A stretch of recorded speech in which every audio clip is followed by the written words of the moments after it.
Hi, welcome to D&D with That McNeal Life. I'm Michi McNeil, and you might be wondering, what is D&D? So D&D stands for Drinks and Devotion. My first D here is what I'm drinking this morning, which is black tea. But you are welcome to drink whatever it is that you like. Coffee, espresso, smoothies, protein drinks. Your drink of choice is fine with me. But I also wanted to share with you something that is a wonderful devotion. So as my youngest daughter says, let's just get right to it. We're going to start in the book of John, and I want to read you just a little story. John chapter 5. We're going to start in verse 2. And it says, "Inside the city near the sheep gate was the pool of Bethesda with 5 covered porches. Crowds of sick people, blind, lame, and paralyzed, lay on the porches. And one of the men lying there had been sick for 38 years. When Jesus saw him and knew he had been ill for a long time, he asked him, 'Would you like to get well?' 'I can't, sir,' the sick man said, 'for I have no one to put me in the pool when the water bubbles up. Someone else always gets there ahead of me.' Jesus told him, 'Stand up, pick up your mat, and walk.' Instantly, the man was healed. He rolled up his sleeping mat and began walking." And so we're going to stop right there, and I'm just going to camp at this verse, John chapter 5, verse 6, where Jesus looks at him, and he knew he had been ill for a long time, and he asked him, "Would you like to get well?" Why did Jesus ask this question? Have you ever wondered why in Scripture that God always asks questions that he already knows the answer to? If he already knows the answer, and he already knows how we're going to respond, is that answer for him? Or is it really for you and for me?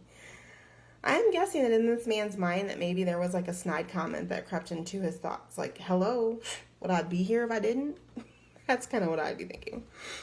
But this question sort of gives insight to a person's heart posture. Jesus was there and knew that the man had been sick a long time. And God sees our messes. He's aware of the sickness. He's aware of our pain, our struggle, our frustration. It is never a question of whether or not that God can see you. The answer is always yes, he can. The question that he's asking is, would you like to get well? And at first glance, this may seem like an unreasonable question. Would you like to get well? Yes, Jesus, that's why I'm here. This man is around all these other sick people on this porch.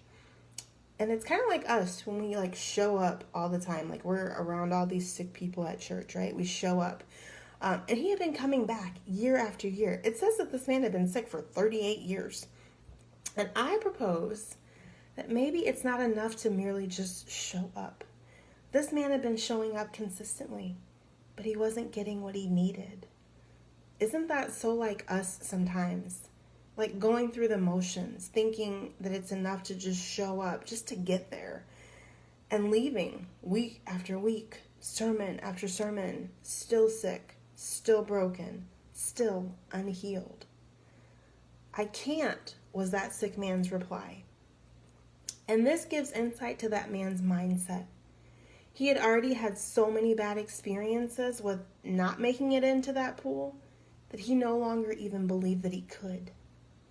And so maybe this is where some of us find ourselves, because we have failed so many times that we no longer believe that we can find any success.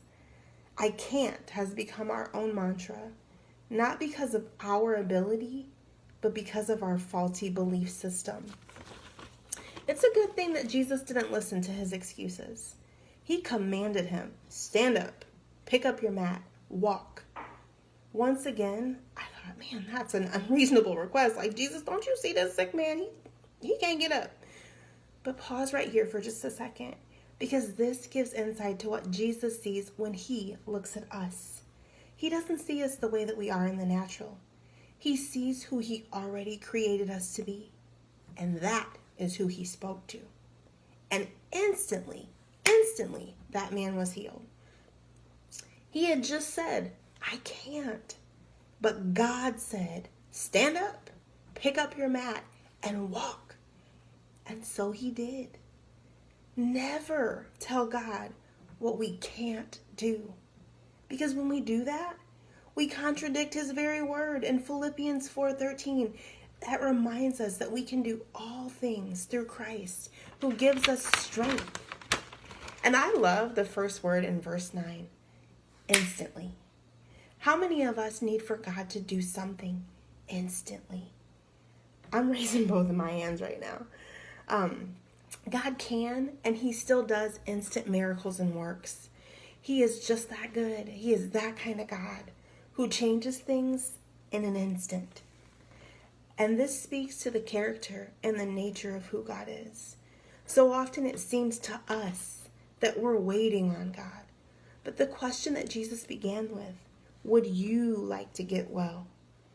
That kind of seems like he is waiting on us. Jesus was already positioned to perform the miracle. The man needed to position his heart to receive the miracle.